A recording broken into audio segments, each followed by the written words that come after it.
All right, so we are here today with a great panel of experts talking about trends in law student recruiting at big firms, going into the big firms, and what we're seeing, especially in this crazy, unprecedented 2 years, I guess, or more now. So I want to thank you guys for joining us. I'm Stephanie Marone. I'm going to show some slides in a few seconds and introduce the speakers.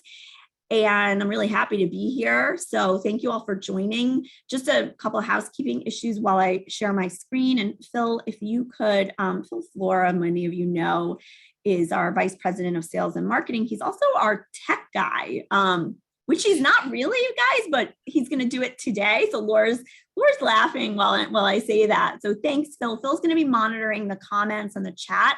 If you do have a comment or a question, we'll save those to the end, but we will try to get to all of those. And if we don't, we will make sure we answer them later on. So please put those in the chat, the Q&A, whatever it is. So thank you guys for joining. So I'm going to put some links in the chat to join. So we have a webinar coming up on May 26th about a new feature that Leopard products have in the BI suite. And this is the Coach's Corner. And this is a product for both external recruiters and internal recruiters on essentially how to use intelligence more effectively to drive better recruiting, and who doesn't want to do that. And this will help you at all levels of recruiting. So Laura will present this new tool. And if you already have Leopard BI, you will get this, and we will go into how it works. And it's going to be a very cool tool, marrying like some latest technology to help you do your jobs better. So don't miss that. I'll put a link to that in a second when I stop presenting. And then we have been working on something that's very close to both Laura and myself and many people here about why women are leaving the legal profession, particularly women in big law, and where are they going? And is this something that's happened over the last 2 years or not? So Laura has been working with Phil and with others to interview women. We have a survey, and I'm going to put the link to the survey because it's still running, and we'd love to get your thoughts on this if you're in the position or know somebody in the position who has left the practice of law and gone off to do something else. And I'm not a lawyer, but I was working in big law and I've gone off to do something else myself. So there are a lot of people who fall into this category. So Laura's going to be looking at that. And I know, Laura, you talked to some Lowenstein folks, actually. So Donatella and Kevin who work at Lowenstein, we thank you for lending an ear. We'll have some law firm partners. We have somebody from Gibson Dunn. We have another partner, forget the firm off the top of my head, but it's going to be a really great discussion. And we have a top recruiter joining us. So that's June 2nd at 1 p.m. So now I'm going to ask the speakers to introduce themselves, tell us a little bit about their backgrounds. So if my alphabetical skills are up to par, David, I believe you are first. Hello, everybody, and thank you so much for having me on this panel. So I'm Dave Diamond. I'm the Assistant Dean in the Career Strategy Center at Northwestern Law. As you can see from the photo versus the live version of me, I've been here for quite a while. Wish I still was that young. But I'm many of you I've talked with and worked with over the years, and I'm really looking forward to both this panel and continuing the relationship beyond. All right, great. So we're so excited to hear your opinions and from your vantage point. So thank you for joining. Cliff, I think you're next. Thanks, Stephanie. Like David, you can see my picture, and this one was taken yesterday.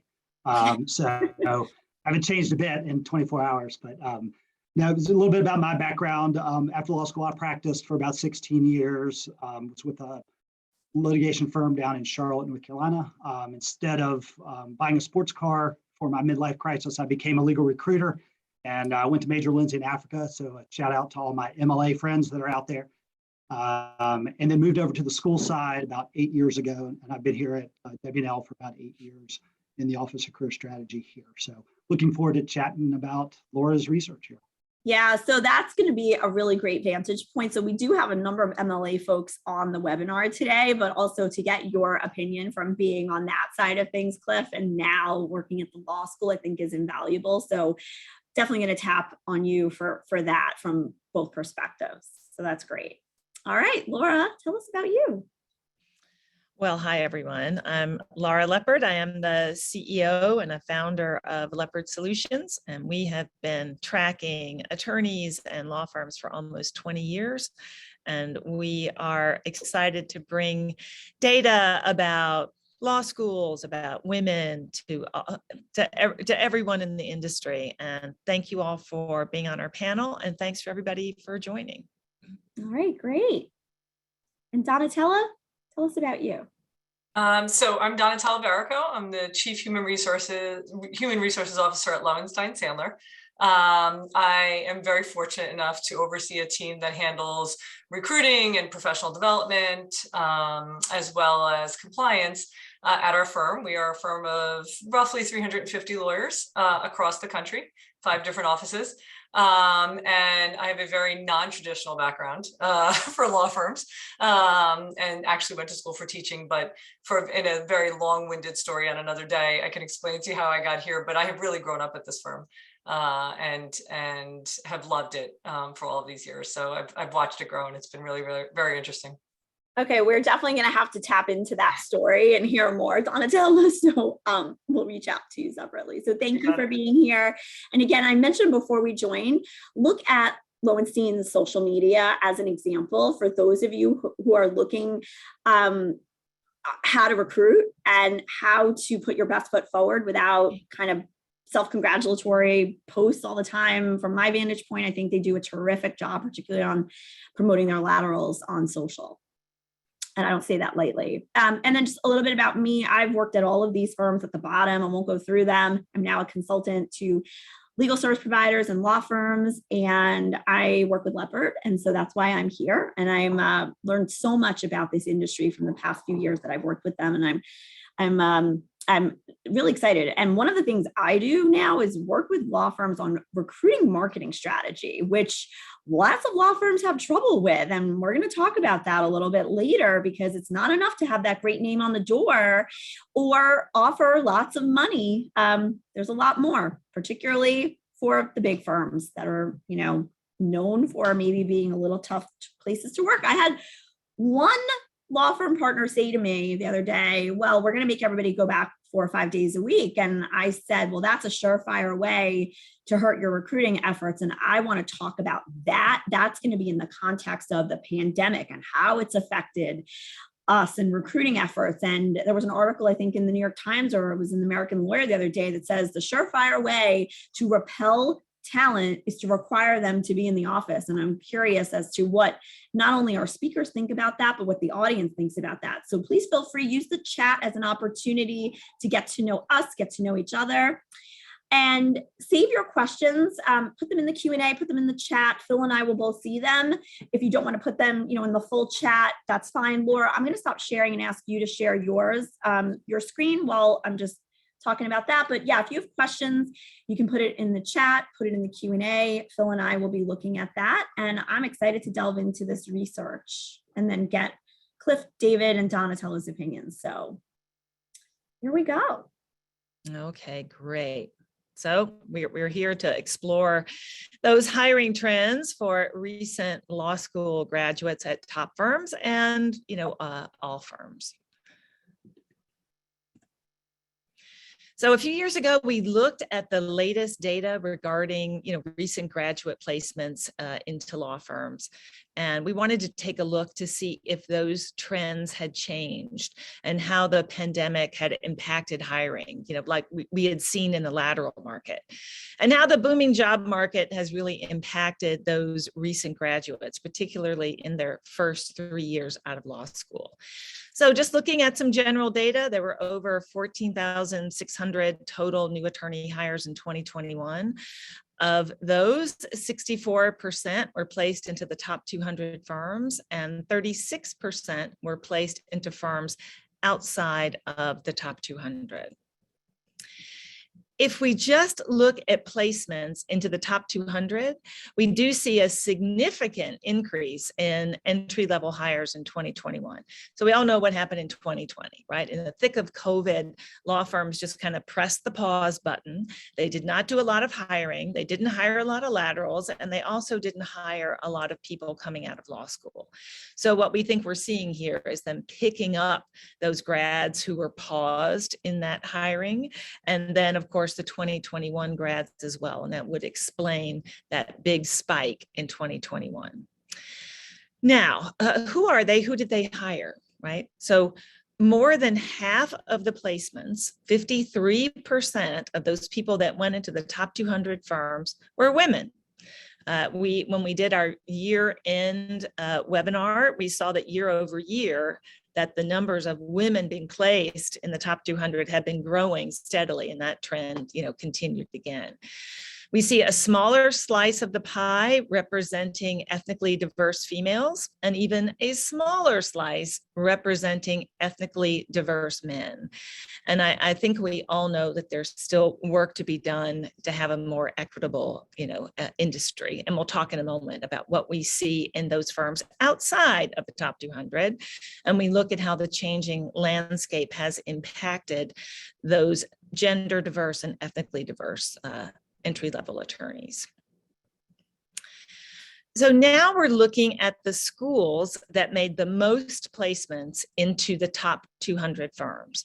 And we see some big names, but we also notice there are some big names that are kind of missing from this group. So Georgetown, #1 spot, is number 14 in the US World and News reports, right? They made the most placements into the top 200 firms, followed by Harvard and Columbia. Now, we do need to note that some of these schools, looking at Georgetown and Harvard in particular, they do have a much larger class size than some of the other schools. So while they're placing the most students in the top 200 firms, you just have to keep in mind that their class size is much larger. Now, the top rated law school in US News and World Report is Yale, but they have about 50% less in a student class than Harvard does. And we also know that those students choose a number of different paths after graduation. And Yale has a large percentage of students, for example, who go on to do, clerkships before they immediately go into a law firm. So the smaller class size and the fact that they choose other paths right out of law school can explain why they're not in this particular chart. Then we kind of break down those hires with different groups. So Harvard placed the most ethnically diverse entry-level attorneys into the top 200 firms, followed by Columbia and then Georgetown. But just take a look at those percentages for a moment. So Harvard made 6% of ethnically diverse placements, Columbia just shy of 6%, Georgetown is at 5%. The first 5 schools you see in this chart placed 25% of all the ethnically diverse candidates that went into top 200 firms. So they did a good job there. And lastly, looking at the schools that placed the most females, Georgetown, Harvard, and Columbia, again, placing the most women into the top 200 firms. So now here, we're going to look at where recent graduates from the top 10 schools, where they went after graduation, who hired them. So Skadden took the most with 6.32%, followed by Simpson Thacher and Latham. And these 20 firms snagged 58% of all the placements from the top 10 schools. So they really took sort of an outsized portion from these top 10 schools. Of course, not all of those students went into the top 200 firms. There were placements, in other firms, and Freshfield snagged 7% of those, the top 10 school placements, right? But that percentage really only represents about 19 attorneys because most of those students went into a top 200 firm. So they're pulling from schools under the top 20 most often in all the firms that we look at that are outside of the top 200. Of course, that is a pretty big universe. Now, for the big question, were those hires successful? So we'll kind of explain what we think success is. So we backed it up just a couple of years, and we're going to look at hires made in 2019. We think it takes about 3 years for a firm to see a full return on their investment in a hire in terms of recouping costs associated with recruiting and training and integrating. And, it takes a while to recoup all of that. And we looked at all of the schools that placed 20 or more attorneys in the top 200 firms, and that average success rate was about 53%. 53%. So in looking at just that 3-year retention rate of those top schools, the retention rate drops down to just 46.8%. Now, Northwestern and Virginia have the highest success rates, while Yale and Stanford have the lowest. Why is that? I think you all can remember in the past, years ago, Goldman Sachs came out and they said, well, that's it. We're not going to hire any more Yale graduates because they're just so in demand. They're just too hard to hold on to. So really, I think this retention chart that we're seeing right here is about those talent wars. Firms seek candidates from a top 10 school on a regular basis. You see it in job, rec after job rec. They're all seeking the same type of people in some respects. And graduates from a top 10 school are very high on the call list for recruiters. So competition is driving some of these low retention rates. So while we do consider 3 years to be the mark of a successful hire in terms of, recouping training and costs, we just wanted to take a look year over year at how the top 20 firms are doing in hanging on to those new hires. And what we see is a dramatic increase in departures as attorneys hit that 2nd year mark, and a 23% drop, and then another 16-point drop when they hit that 3-year mark, with more than half of the new hires from the top 10 schools making a move.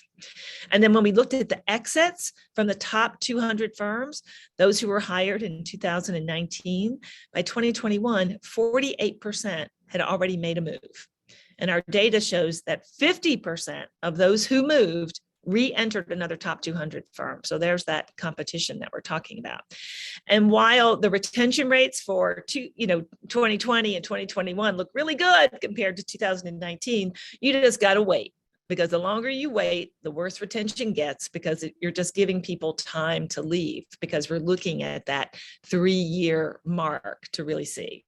When in our law firm index, when we do that ROI for that calculation, we're looking at the last 12 months, because we figure if you can't hold on to people for more than a year, that's going to impact the health of your firm. But here we're looking at, 2020 and 2021, those rates will change and they will only go down. Now, the question is how far down they will go. If we just look at placements into the group of firms outside of the top 200, we see a similar story. However, as we see an increase, right, in 2021, but we don't see that dramatic increase in hires that we saw in the top 200. Yes, they increased the number of folks that they hired, but they didn't increase it at the same rate that the top 200 did. They're catching up from that hiring pause in 2020 as well.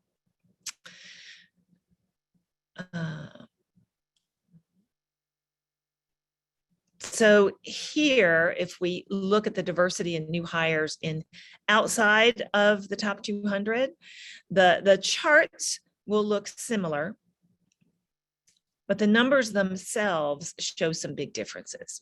So here we're looking at all the entry-level hires within the top 200, regardless of school rank. And next to it, we're looking at firms outside of that top 200.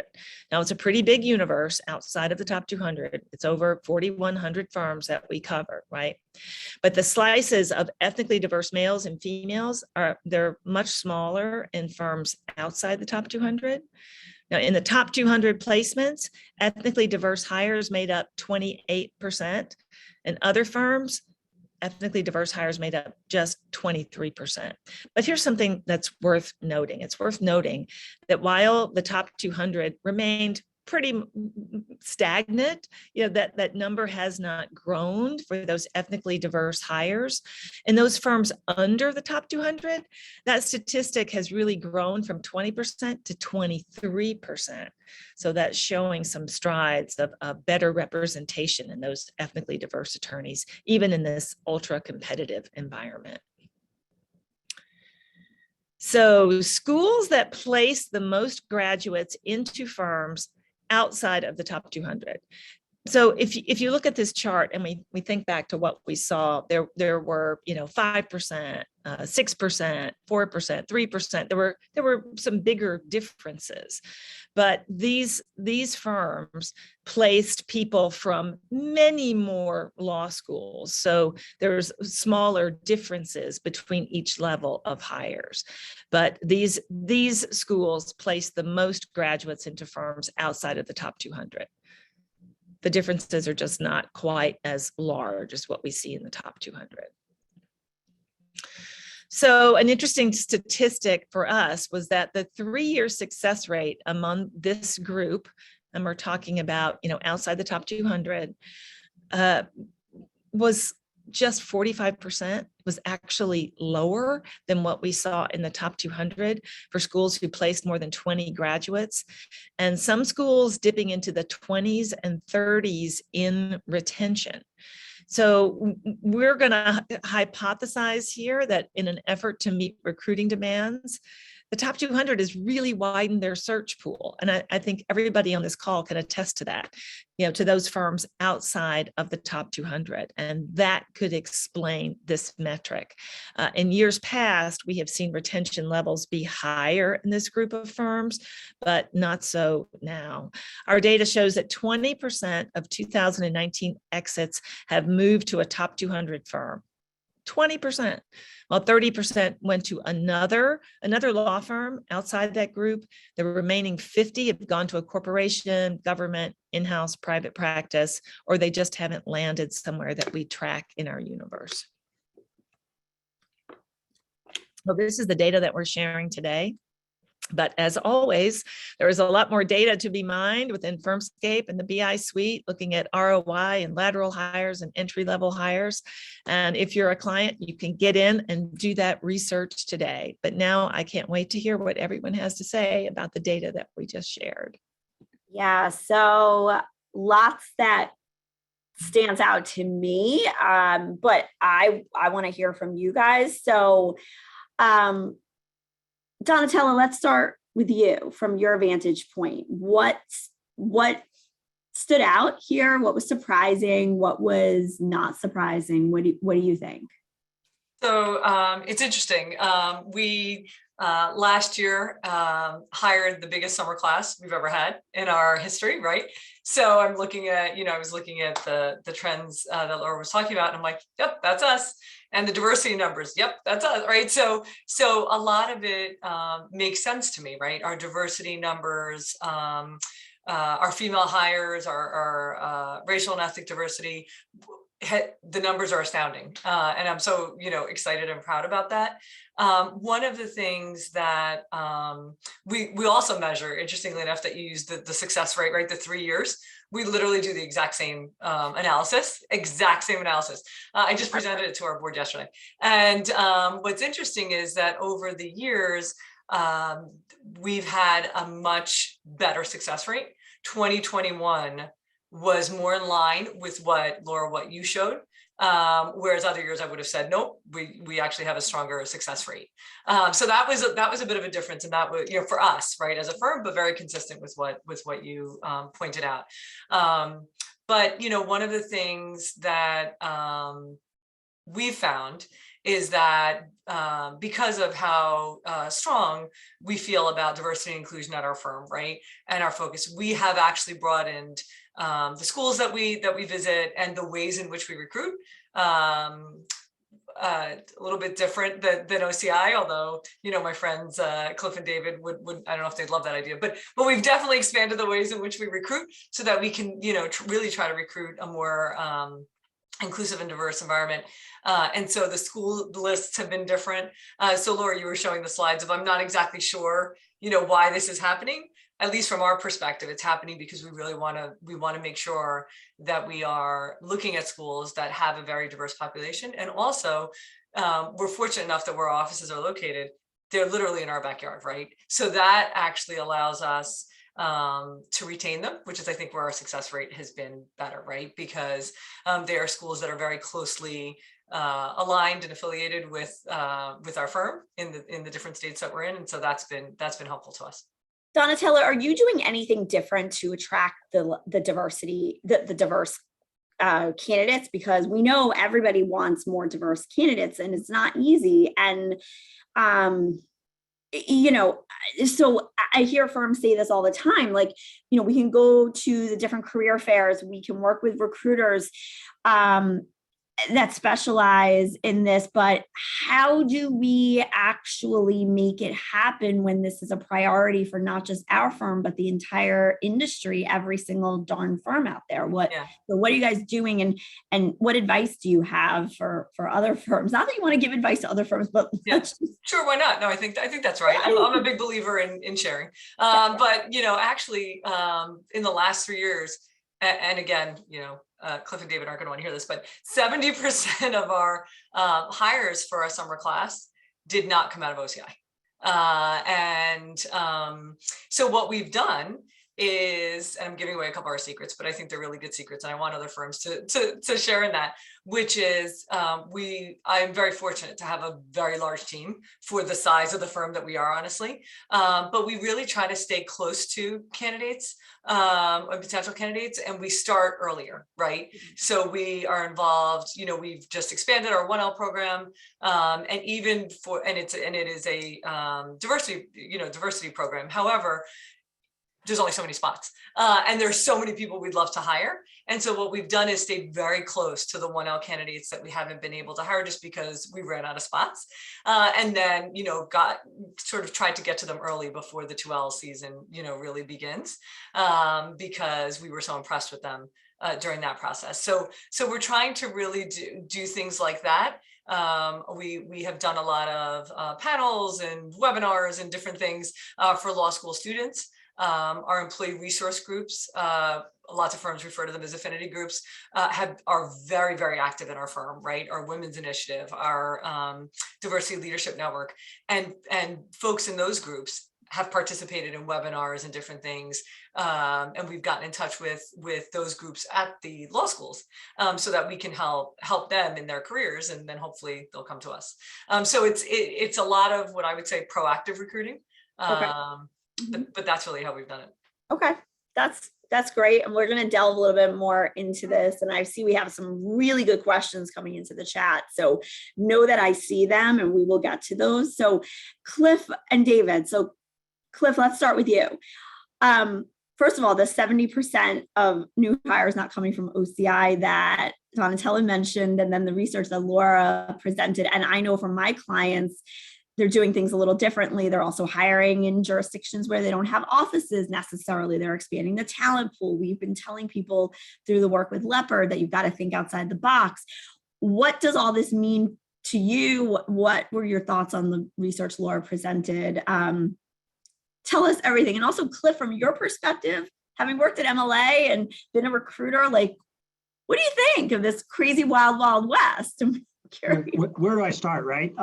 Let me start with your first question, Stephanie, because from the perspective of a small law school that we're rurally located, and we're not yet, I emphasize yet, in the top 20. From that standpoint, honestly, Donatella, not doing OCIs, love it. Absolutely love it, right? Doing virtual screening interviews, love it. It brings us on par with all those schools that are in the metro areas, the larger schools. So, to the extent there was anything positive that came out of this pandemic on the recruiting side, love that. We always love to have our alums and others come back to recruit on campus, but it's hard to get to Lexington, Virginia. So that's been a playing field leveler for us. And we have seen the firms where our students are going to summer expand. And I really do think it's in part because of that. We've got access, our students have access to more firms now than they used to. Mhm. So that's the answer to that. You've asked me all sorts of other things, so I don't want to just continue to ramble on. A couple things though I did that stood out to me that I do want to highlight from the school side. The retention piece that Laura talked about and that Donatella was talking about, and the recruiting for diversity that firms are doing. Definitely seeing a lot more volume in that. And David, I'm sure, can talk to this too, but a couple specific examples that I've seen be pretty effective with our students and at our school for diversity hires. One is, like Donatella said, start early and be serious about it. And by that meaning, not just, one contact, like, hey, let us know if you have any great students of color or, diversity students. Not just that, right? Continue to follow up with the schools. We've seen some success from firms that have actually partnered with us. And by that meaning, whether it's events, whether it's monetary, I hate to say it, but follow the money, right? If a firm is willing to put up some money for scholarships or fellowships, specifically with our school for diversity hires, that really makes a difference. And then the last thing I'll say on the diversity hire front that we've seen be effective, and Donatella mentioned this, a lot more of these firms are asking for, and we are certainly happy to make these direct introductions to the student affinity organizations. And they then can work on what those organizations feel like they need the most. And the firms can help them with that directly, as opposed to just sort of, having these generic broad, and we're looking for diverse hires. So those are just a couple of pieces of advice I'd say that we've seen work on the school end when it comes to diversity hiring. Okay, that's great. So David, at a bigger school in a metro area, what are your thoughts on the OCI, on diversity, on life in general? No, just buckle up. Yeah, it's a lot of stuff to unpack. Yeah, so I will start by just saying, Donatella, I really love that there's so much effort from Lowenstein and other firms to look outside of such a narrow slice of law schools. I'm going to always bet on the Northwestern student. Now I have a slide saying that we're one of the safest investments in the country. And so, I think it's very important for so many reasons, including diversity, to make sure that the full pool of students are being considered. While I liked seeing the slide that talked about the number of diverse students that have jobs, I recognize that if we compared to NELP numbers, we would probably see that diverse students are still wildly underrepresented in those top 200 firms. And that's only going to change if people are looking across all schools. So at the risk of new challenges for our students, I think it's great for the industry. What I would say is one of the concerns that we talk about in our office, and I talk about with people at other schools, is the increased pressure that the desire to attract diverse students, the increased pressure that puts on diverse students. Asking students to fill out 2L diversity fellowship applications in April when they should be studying for exams is actually really flying in the face of supporting diversity. Mm-hmm. Recruiting students with diversity fellowships for 2L summer jobs and saying you get this diversity fellowship and a 2L summer job, but you need to accept by July 15th and sacrifice doing OCI.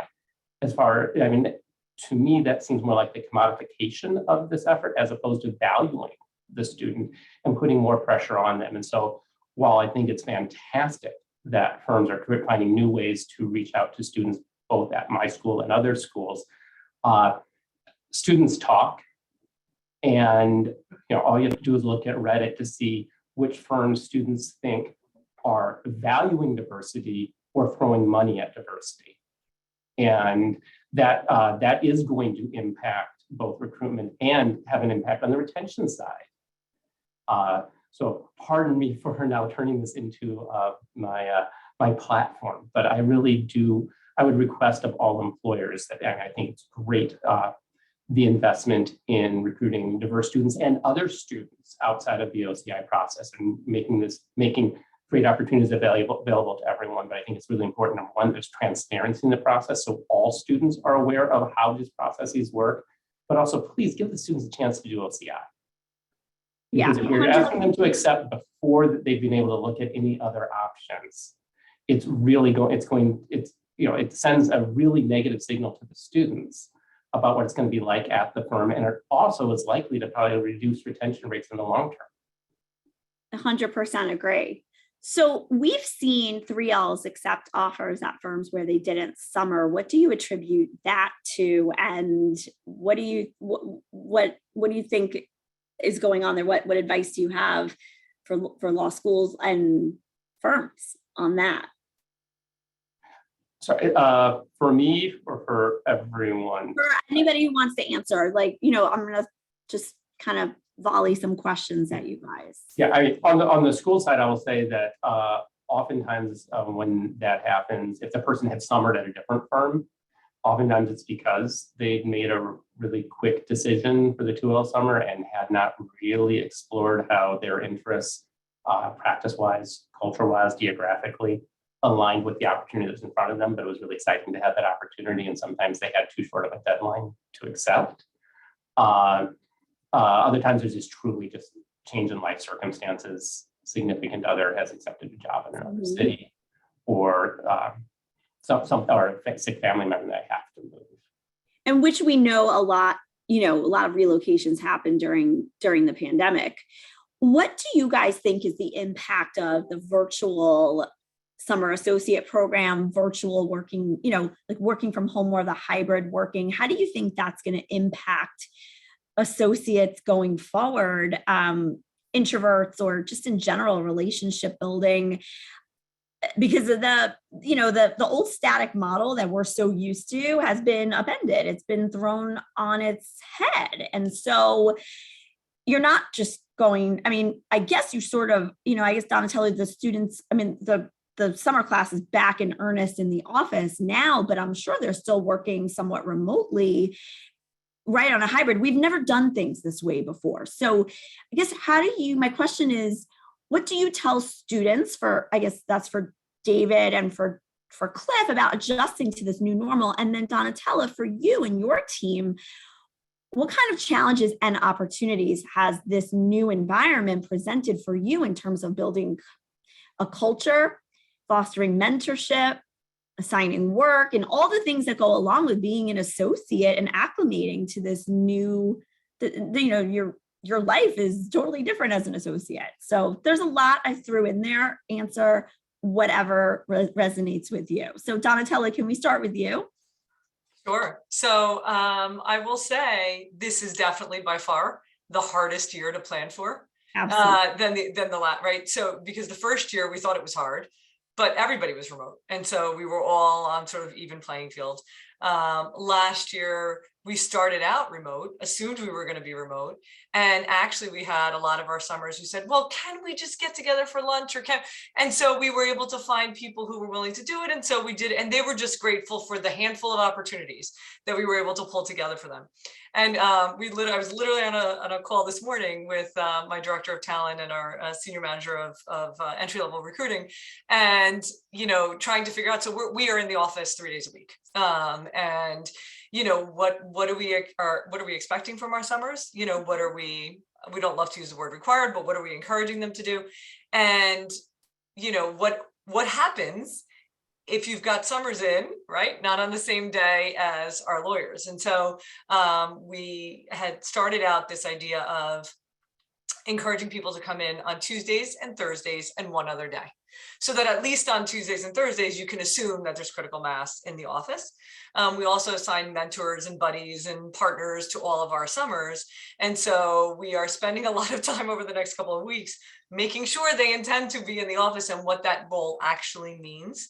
And if they can't be in the office, what I've called sort of scheduling with intentionality. So if you are going to be the partner that is, assigned to the associate, okay, maybe you won't see them in the office every single day, but make sure to arrange that they participate in a call, right? Make sure that they are shadowing, so it is shadowing opportunities and things that normally you would walk down the hallway and say, come into my office.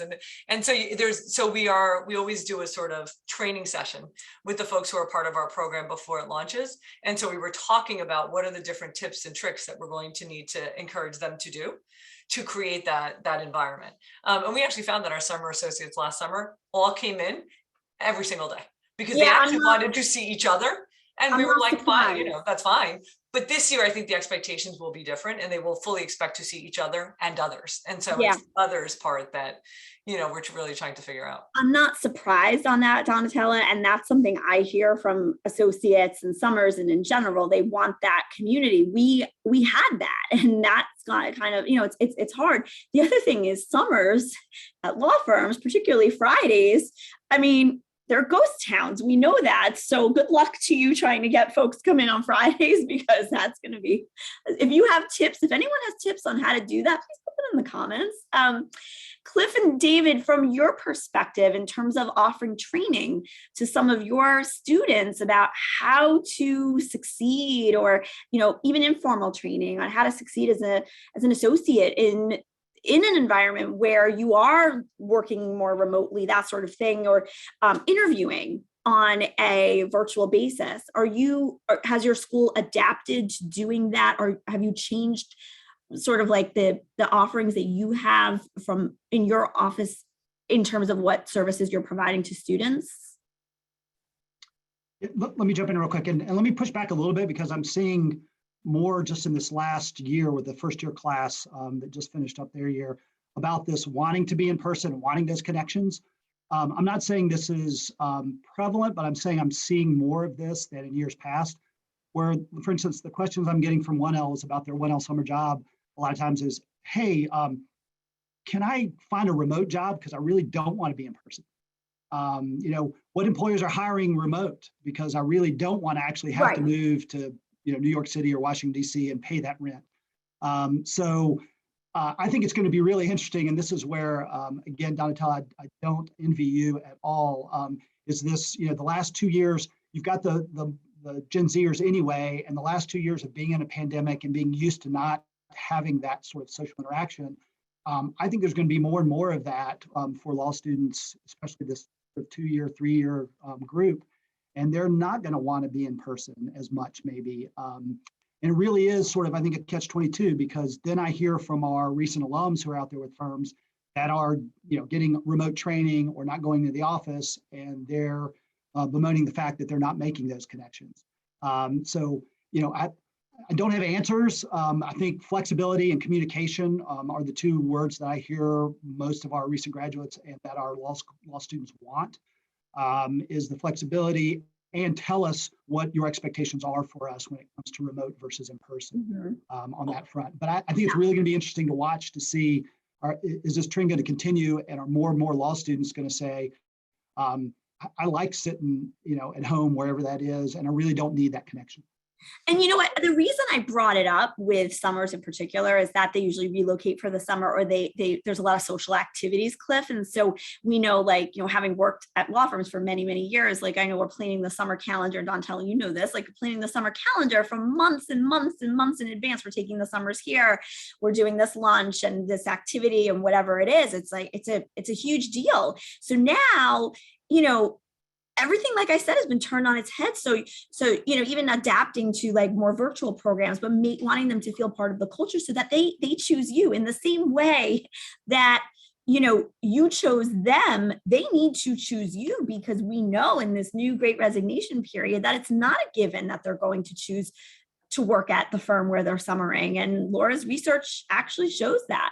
So David, from your perspective, and this ties into that question I had that I was going to ask you guys about, you know, what has changed since the pandemic with regard to hiring, and what advice you would give students, you know, in this wild, wild west, is this, and not that the wild, wild west is a bad thing, but this new normal, how does your counseling to students go in preparing them, you know, and everyone's different, right? Some people do like to work from home. Some people like the social aspects. I think that is the draw for many people. Summering at big law is all the things they have to look forward to, and evaluating whether that firm is for them too.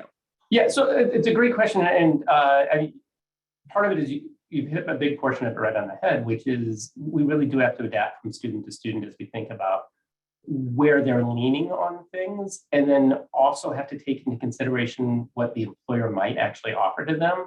Because I think that there's this balance of flexibility is great, but as a new associate or a summer associate, the most important thing is the ability to interact with others and learn from them directly.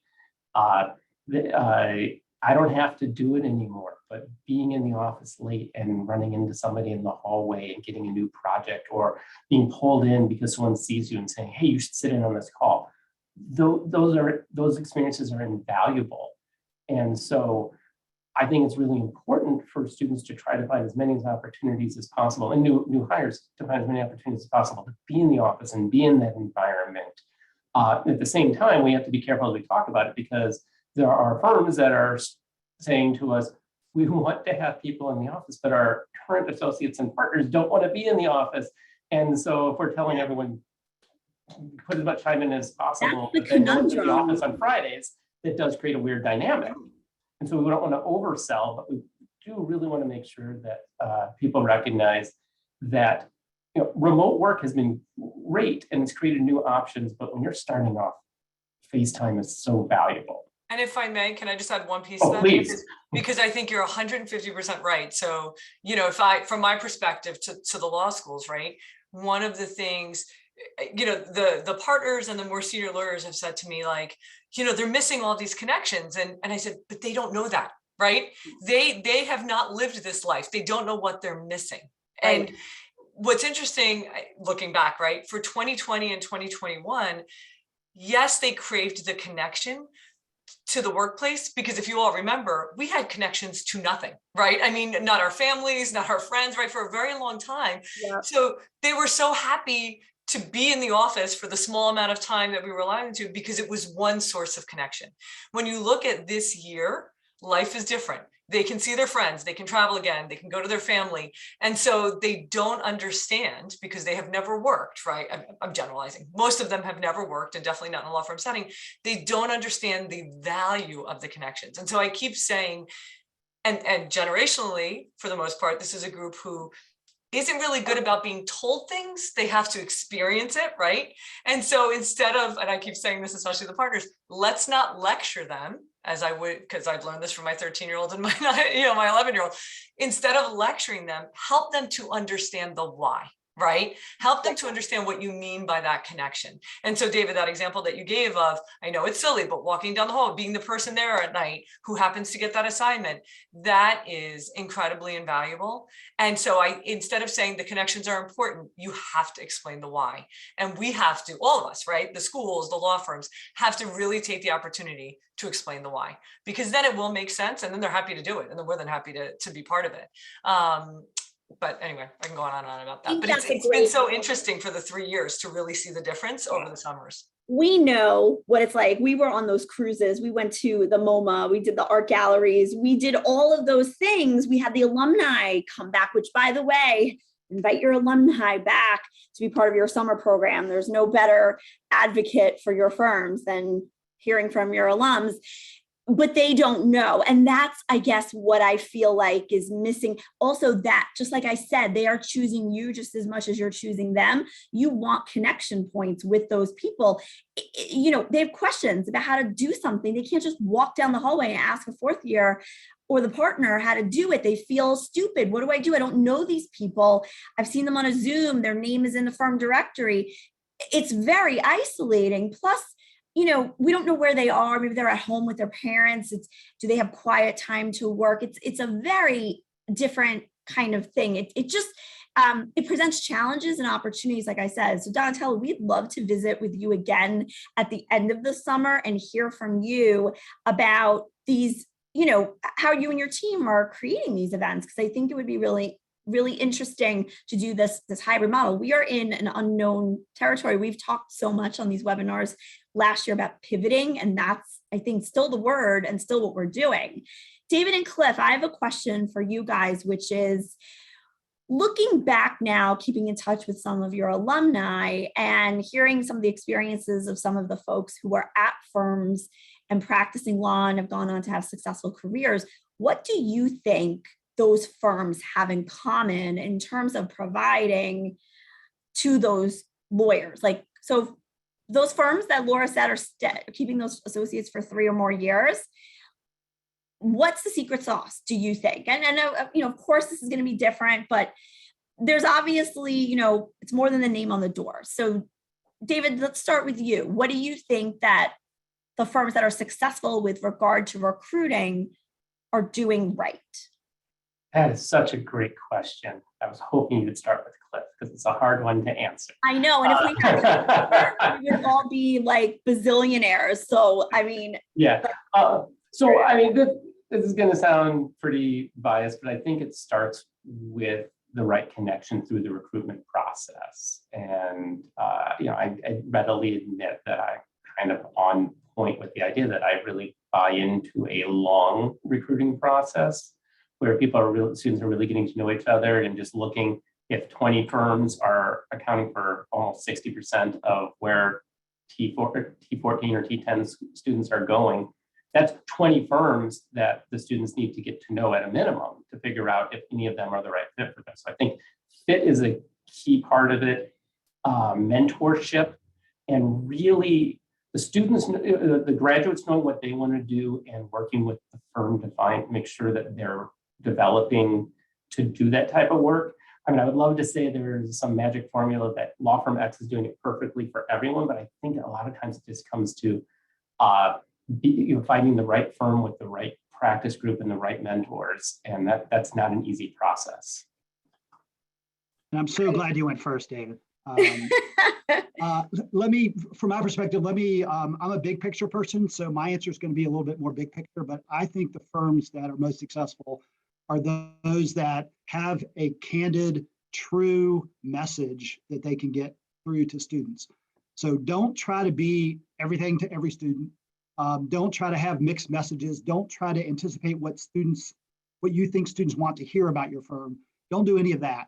Be true to yourself, know your brand, know what makes you different, and communicate that over and over and over again, because David will tell you this, I'm sure. All I hear from rising 2L students and students going through the OCI process is, I can't tell these firms apart. What's the difference? I don't know. How do I tell firm A from firm B, right? Mm-hmm. So if you can get that message, and don't worry about the ones that, quote, get away, because if the ones that see your message don't connect with your message, like David was talking about, they're not going to come to you. That's great. That's actually better for you because they're going to stay longer.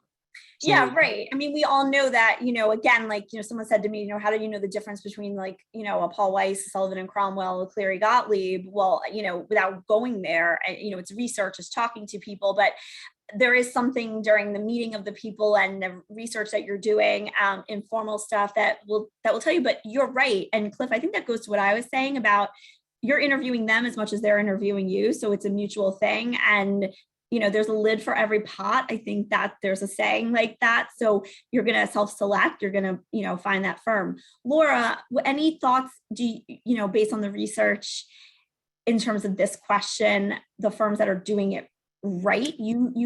Leopard looks at over 4,200 law firms, big and small. So you get to see, I guess you have the benefit of seeing pretty much everything. But what do you think firms are doing right? Well, I can't tell you what I think each individual firm is doing right, but our data can show you which firms are more successful in both lateral recruitment and entry-level recruitment. So what we looked at today were a lot of averages, but within those averages, there are firms that have a really good score and there are firms that have a terrible score. So those averages, are going in between. But if I were a law student or if I were a lateral looking at a firm, I would love to know when people move into this firm, do they stay? Do they leave after the second year? Do they leave after the third? And where do they go after that? Because that is a question that might inform a decision, right? You also have firms where their retention on laterals is great and their retention on entry levels is terrible. And then there are firms where that's flipped. So it's wherever they're choosing to put their thought and put together, they could have a great program for people coming in from law school, but they tell laterals, oh, you're on your own. or it could be flipped. But just looking at those numbers is extremely informative when someone that is making a decision that can be life-changing, right? There are a lot of people that are dropping out of the top 200 after they get in there. Do they know do they really know what they're getting when they go there?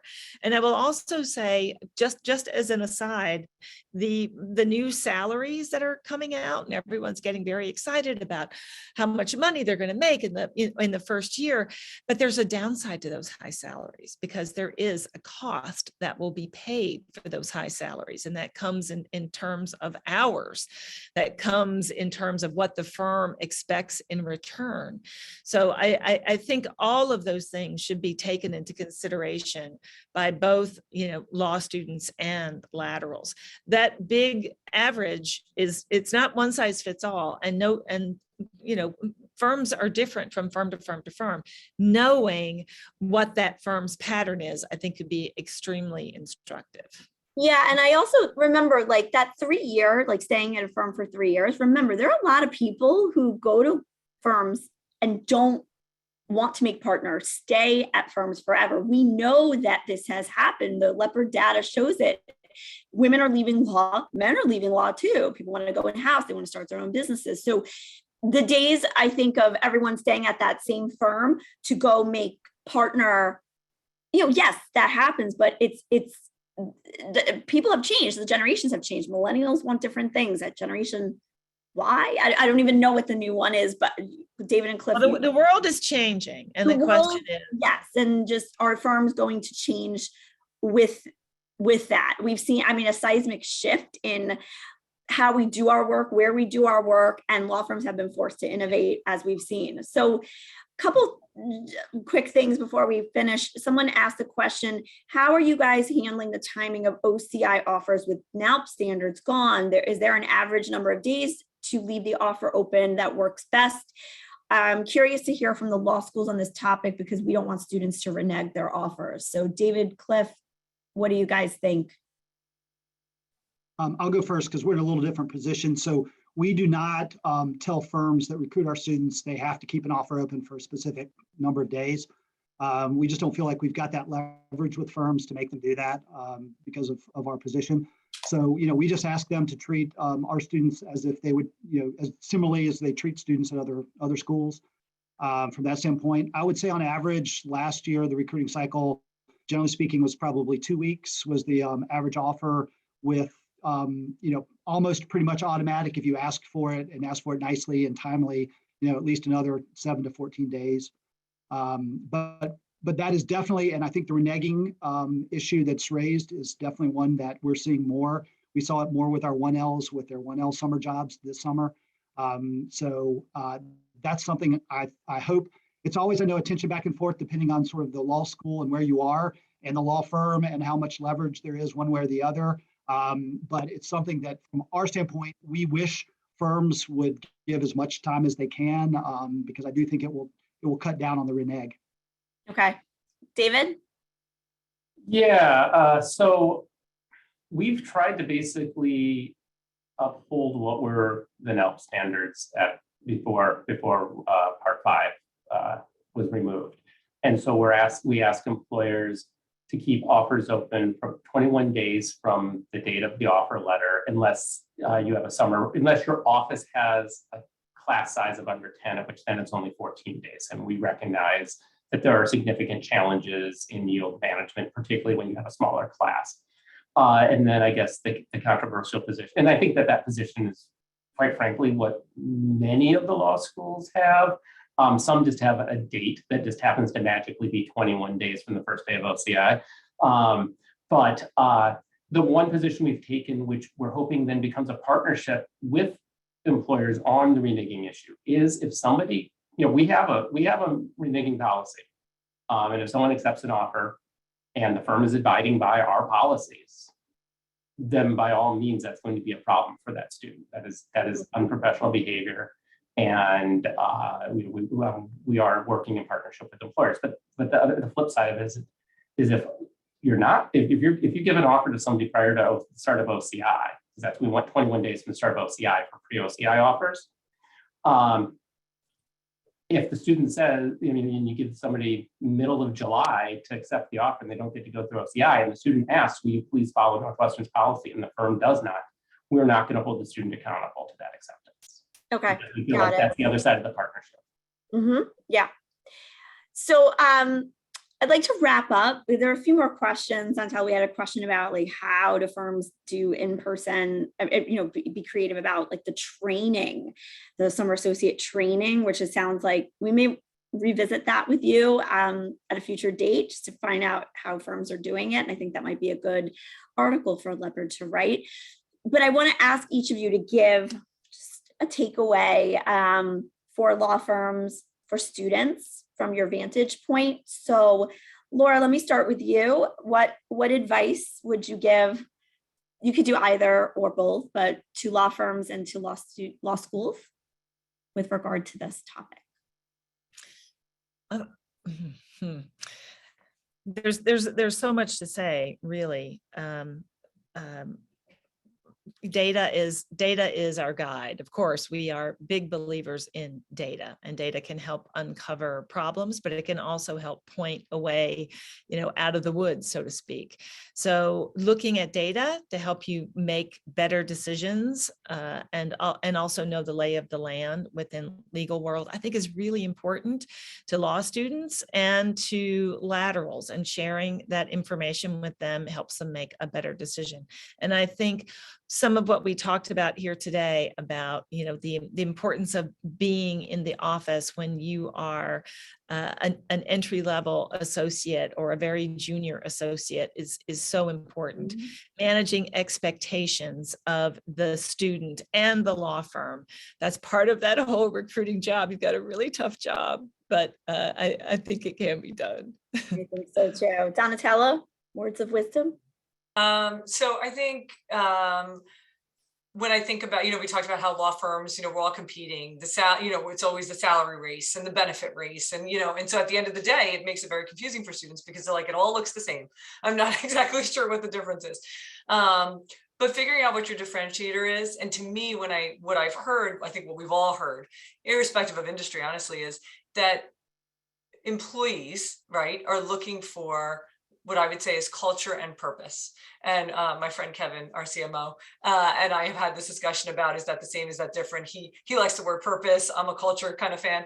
And I think they're different in some respects. And so that really is where you can differentiate. And that really is what is important to people at this moment in time. So if it's not scalable, that's really, sometimes that's hard to do.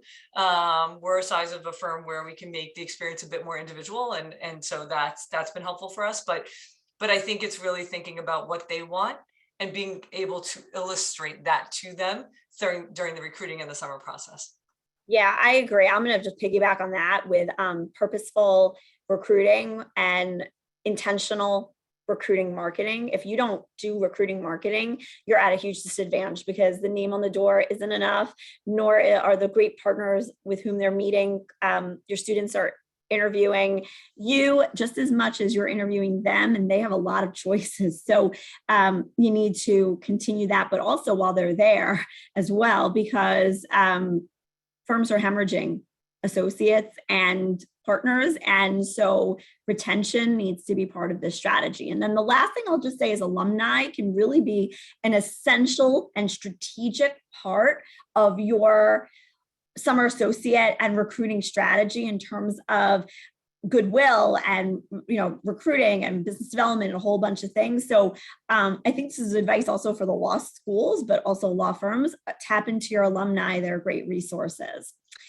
Cliff? Communicate and use technology to do it. So I'm going to put up my Dean of Law School hat on for our students. If they're prospective students, communicate with them. If they are prospective candidates, if they're in your pipeline, if they're a summer associate, if they're an incoming associate, if they're a new associate, communicate.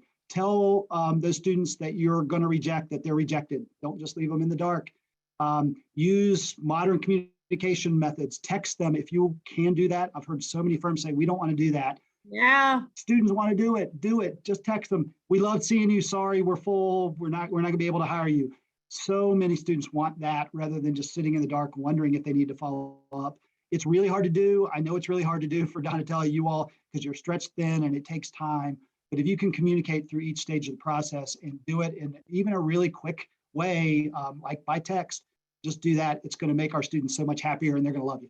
It's a great point also, like, we said the generations are getting, they're communicating differently. We're pivoting, we're doing things differently. A law firm partner said to me that a candidate had texted him and he said, I don't know what to do. I said, well, why don't you just respond to the text? So we need to communicate in the way in which our audience and our prospects, and in this case, the prospects are recruits, want to be communicated. So I think that's right. And also remember, like I said, they're if you ignore them, they could potentially leave a bad review about you or feel negatively about you later on. Tell someone something negative. So I think it would be to your benefit to be transparent, communicative, like Cliff said. So all of these things are important. Cliff, someone asked, are you using, if you're texting, is it coming from someone's phone, or are there services that you can use to automate that? Does anyone know? Because I don't know the answer to that. Go ahead, Donna. I mean, internally here at the law school, we've used services to send out text messages to all of our students or student groups. You can do it that way. Obviously, you got to take care of the privileges ahead of time and making sure you've got authority to do that and permission to do that. There are services. Yep, yeah, we can do it right through our recruiting databases, and really it's so much more responsive that way. That's just how people communicate. What recruiting database do you use, Donatella? Well, we're using VI on the lawyer side, but on our business services side, we're using something called JobLight, and they have the texting functionality. Texting services. Okay, yeah. Okay, so for anybody who wants to know more about that, they can reach out to Donatella, find out more. David, let's end with your wisdom for today. I would like to distill the last two people's answers first of all, because those were great. But I mean, I guess I would just say a couple of things. The career offices are here to work with you, and so if there's ever a concern or anything that we need to know about, or you're looking for information, please reach out to us, because we should all be working in partnership with you. We're all in this for the same reason, so that students find the right place to work.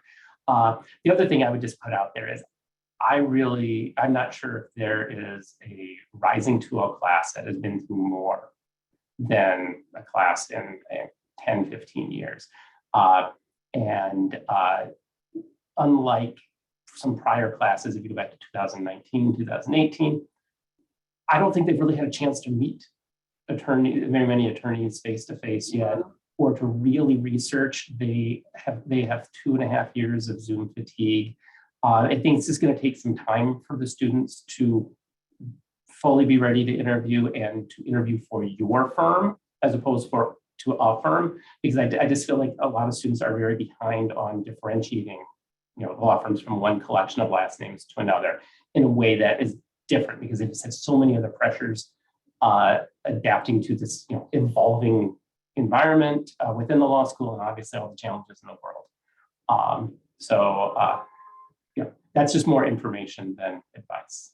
Yeah, it's a good point. I mean, it was for a lot of people, for a lot of students, that was their first foray into like a law firm and working at a law firm, unless they were, an intern at some other point. But for the last almost 3 years, 2.5 years, like it's been like this. So they haven't really stepped into the doors of a law firm. So they haven't had the traditional experience that many of us have. So we have to keep that in mind as we're moving forward. So hopefully we'll go back to the good old days, or some sort of hybrid of the new and the old.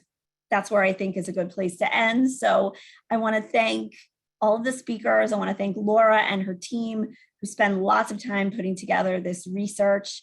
There will be a report that will include a lot of the research from today. So we will send you a follow-up email with how to sign up to get that. And a recording of the webinar will be available as well. So thank you all for joining, and we hope to see you on the next few webinars. Thank you to Laura, Cliff, David, and Donatella, and Phil. Have a great day, guys. Thanks, everybody. Bye-bye.